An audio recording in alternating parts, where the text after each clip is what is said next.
So ayan, dito naman po tayo sa game foul. Bale, nakapagpasampa na po tayo, no? Kasi plan natin bumuo ng papuro na sweaters and Boston po dito, no? So inuna na natin si Boston. Okay?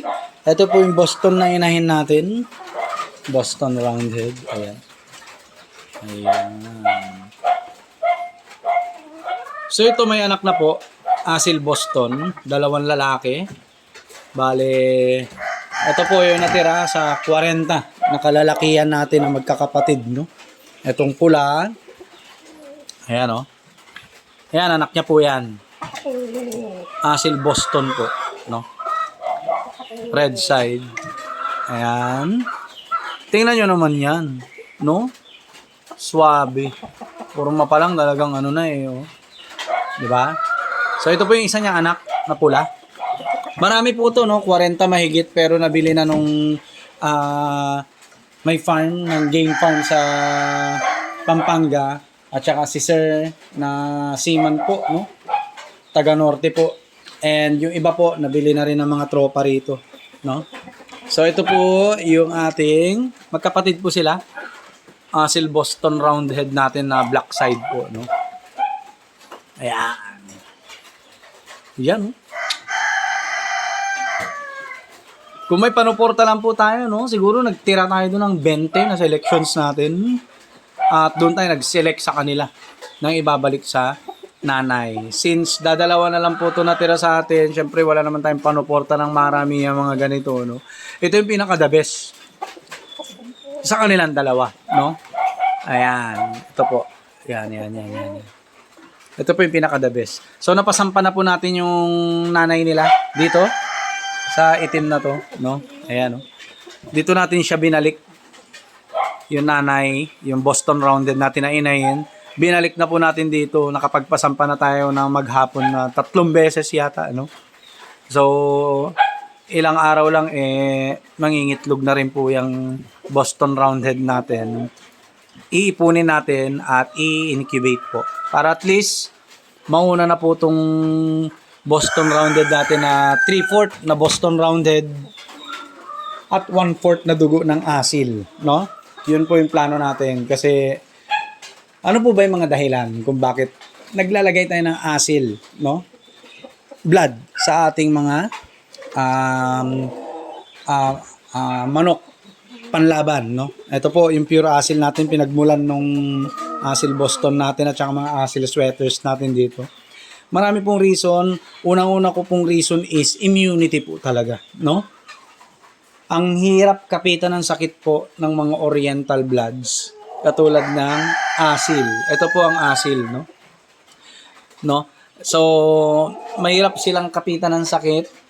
So, meaning, maliles po yung gagastusin natin na gagamutin natin yung mga manok. Plus, pag nagkasakit na po kasi lalo ang mga panlaban na manok is para sa akin, no, nire-reject ko na po yun kasi apektado na yung baga at sistema ng manok, no. Number 1, immunity.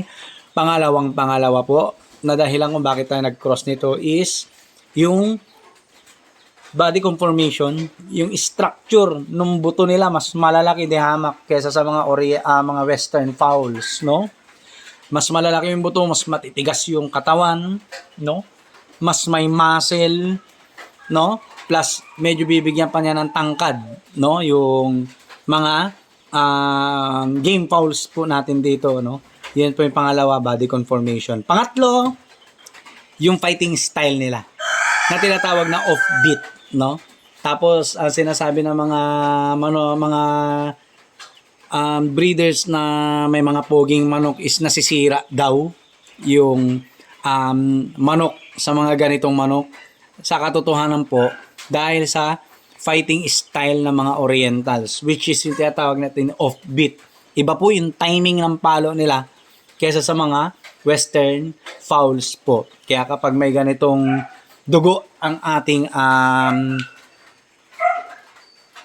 mga game fowls ay sigurado po na iba yung timing nila sa palo. Sila yung kalimitan na nagdi-dictate ng facing ng laban, no? Kaya hirap na hirap po na mga Western Game Fowls kapag may mga dugong asil po yung kalaban nila kasi abang single stroker usually pero pasok sa banga ang kanilang paa, no? Ayan po, no? So, hintayin po natin this year ang mga palabas natin na 3/4 Boston, 1/4 Asil. Ayan, no? Ito po ang pinagmulan ng ating mga Asil crosses, Asil Game Fowl crosses po, no? So, i-discuss din natin kung paano natin i-duplicate to kasi medyo matanda na po to, no? 2 years na to. Ayan, no? Oh, ha? 2 years na po siya yan, no? So, this year and early next year, makikita na po natin yung mga 3/4, 1/4 po natin dito. And then, makutinong selection na naman po ng mga stags po natin, no? So pati mga inahin nun, mga pullets nun is pwede na pang materials po, no? So abang-abangan nyo po, suportahan nyo po itong mga contents natin para mas lumago pa yung mga contents na ginagawa po natin tungkol sa farming, no? At sa nagpapasalamat rin po ako sa mga sumusuporta at susuporta pa lamang. At kayo po ang dahilan kung bakit nakakagawa tayo ng mga videos na ganito na kahit papano, siguro, na nakakatulong para sa atin, lalong-lalo na sa farming business po, no? So, yun lang po. Peace.